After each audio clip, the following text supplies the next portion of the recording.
Rev up your engines!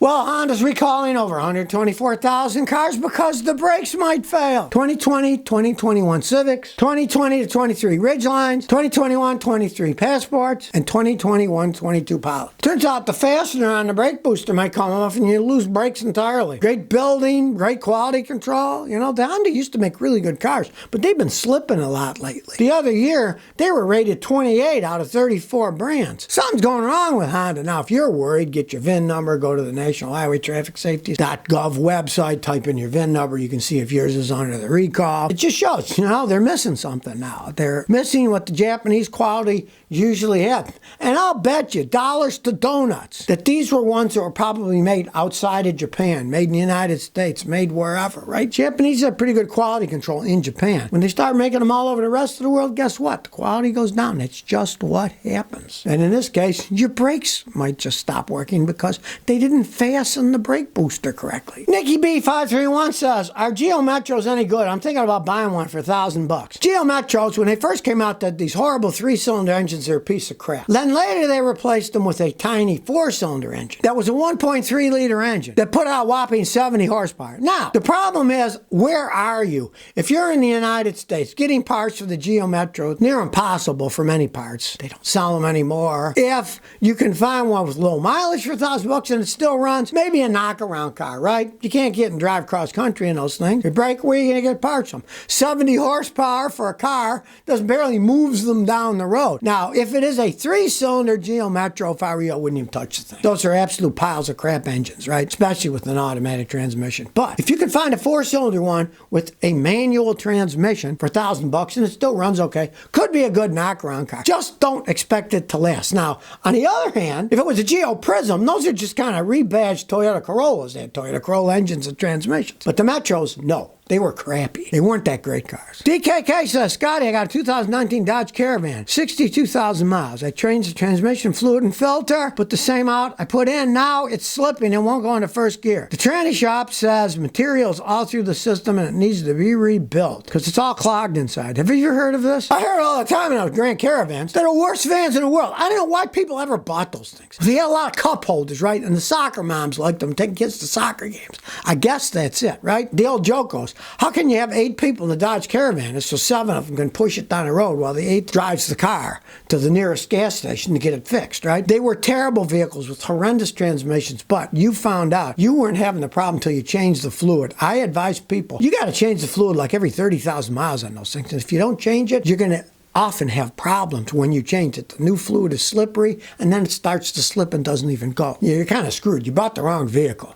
And those guys saying, well, they got to take it apart, flush it and all this. If it's got particles all in it, the whole tranny's ruined. Flushing and taking it apart and putting a new torque converter, it isn't going to fix it. You'd need a whole transmission or a whole transmission overhaul. I've had customers with those that would go through 3 transmissions in like 8 or 10 years. They kept fixing them. I thought, why wouldn't they just get rid of this pile of crap? But they just kept throwing money and money and money. They're garbage transmissions. They're garbage vehicles. Unfortunately, you bought it. You only got 62,000 miles. I'd say get it fixed as cheap as you can and sell it. There's always some fool that'll buy it. You want a van, get a Toyota Sienna. They don't have such problems. G says, does the latest Camry have too much tech? I bought a new 2021 Camry, and after 2.5 years, electronic stuff's acting weird. Locking, starting. I got a message that says RCD not available. And the steering felt strange. Thanks to your videos, I suspected the battery got it changed. But then I had to recalibrate the steering to get it back to normal. Luckily, I found a YouTube video that showed how to do it, but I can't believe a simple battery can cause so many issues. It'd be so complicated on these cars. Oh, all cars today have too much tech. That's just what things are going to, and if you think that's bad, wait if people get suckered into buying electric cars. The level of technology on those things is totally insane. And okay, you replaced the battery in your 2021 Camry, right? Cost you $100-something for the battery, right? Get an electric car. $20,000 to replace that battery, and you're not going to be replacing it yourself because some of them weigh 12 to 1,500 pounds. You got to pay somebody to do that. I mean, and then they say, well, we can refurbish your battery. Then they look at your battery and they tech it with a computer like I have, techs all the cells, and it'll say, replace this cell, replace that cell. Then you just got an old battery that's got a few new cells in it, which of course is going to break down in the future. Well, that technology is going to make people pull their hair out. You think it's bad now? Just wait and see what the future's going to bring. Neely Beat says, my My AC cools intermittently. I got a 2010 Honda. The AC will blow cold air for 5 minutes or so and then warm. On cooler summer days, it blows cold air. I checked the AC charge at home and the gauge says it's good. What could it be?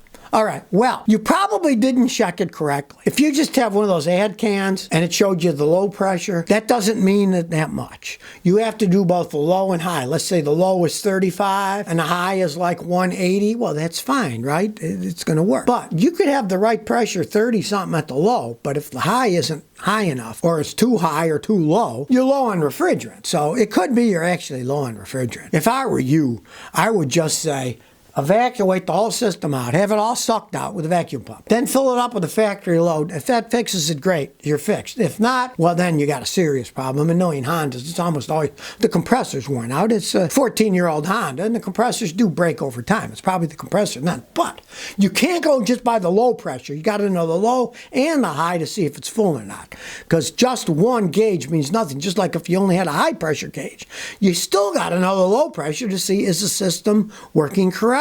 The low pressure is supposed to be 35 psi or so, and the high pressure be 180, 200 or something. You got to know both. Right now, I tell you, you got to be leery about taking your car to dealerships. Well, listen to this email. Nicholas Tanguay says, I brought my 2022 Corolla to Rick McGill's Toyota in Alcoa, Tennessee for its 20,000 mile service. I waited and the service advisor says my magnetic drain plan has a problem. It won't snug up. They said the threads are shot. Now, I didn't have any issue with it when I changed it the last 3 times. Then he came back and said, well, the threads are pulled out and they couldn't do the job. They didn't have any problem taking the plug out, yet when they put it back, they have problems. To me, it seems like they cross-threaded it with an impact. They now want $800 to place it. I said, well, I can get the oil pan cheaper for $100. And they said $600 was the labor. They said it takes 3 hours to remove. There's only 16 bolts on it. I don't understand. First time they did the oil change, they forgot to put the crush washer and they made a dent that I could see when I got under there. Last time they overinflated my tires. Here's a warning about going to the Toyota dealer. $600 labor. I looked it up in my book. It's $300 labor. They doubled the cost of the labor. And it isn't that big of a job, to tell you the truth. It really isn't. I could do it in 45 minutes easy. Those labor books are a joke anyways, you know. But he came in, he had no problem. Then they're working on, oh, well, the threads are all ripped up. Yeah, he probably is right. They probably used an impact wrench. Here's the problem with the dealerships. They're like a chicken coop. They got a pecking order. And the best mechanics are on the top of the pecking order. The good jobs that come in go to them, the ones that make a lot of money. The oil changes, they go to the rookie pimply-faced kid, right? And they screw up all the time. I wouldn't doubt if he used an impact wrench and broke it. We'll charge them $600 to change it. What the heck? You think you're getting quality, but believe me, you aren't, especially things like oil changes. The good mechanics don't do oil changes there. A lot of times, they'll road test your car. It'll be the car wash guy who road test your car. I had customers come back, they had McDonald's French fries spilled between the seats. One guy, the speakers were blown in his car because they obviously turned it up too high when they went out for a joyride for lunch and blew his speakers. You think you're going to get quality. Guess again. Guy goes in for an oil change, and then all of a sudden they want $600 to replace the oil pan for something they probably damaged seriously. That's why I said, do it yourself, or find at least a trusted place you can go to that knows who you are. We say, I'm coming here for oil changes all the time, but don't try to sell me a bunch of crap I don't need, you know? But even better still, do it yourself. Well, Rivian's got more problems. Now they're facing a lawsuit claiming that it defrauded the initial public offering, the IPO of the stock, over the vehicle prices. They deliberately lied and said they were going to be cheaper than they were, and then right after, like 10 days after the IPO, oh no, Rivian's going to cost a lot more than what we said, you know?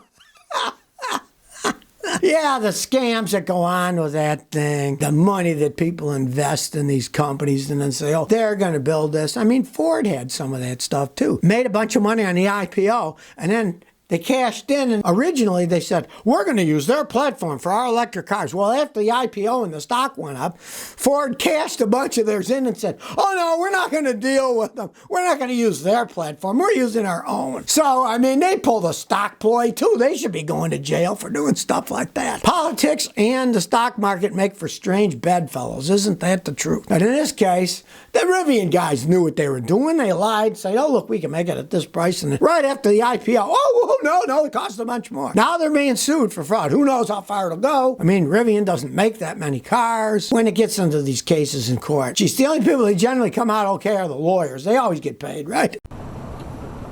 So if you never want to miss another one of my new car repair videos, remember to ring that bell.